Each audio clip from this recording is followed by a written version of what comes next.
काल एका सभेमध्ये माननीय आरोग्यमंत्री तानाजीराव सावंत साहेबांनी एका वृद्ध शेतकऱ्याच्या संदर्भात जे वक्तव्य केलं त्यानंतर तमाम महाराष्ट्रातून प्रचंड मोठ्या प्रमाणात शेतकऱ्यांच्या मधून रोष व्यक्त केला चाललाय।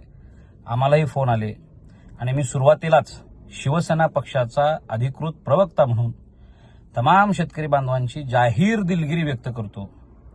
माननीय आरोग्यमंत्री तानाजीराव सावंत साहेबांनी नेमकं कुठल्या परिस्थितीमध्ये हे वक्तव्य केलंय हेही आपण बघणं गरजेचं आहे आणि विरोधकांनी या गोष्टीचं भांडवल न करता पक्षाची आमच्या भूमिका काय आहे हेही समजून घेणं गरजेचं आहे। माननीय एकनाथजी शिंदे साहेब हे पक्षाचे सर्वोच्च नेते आहेत।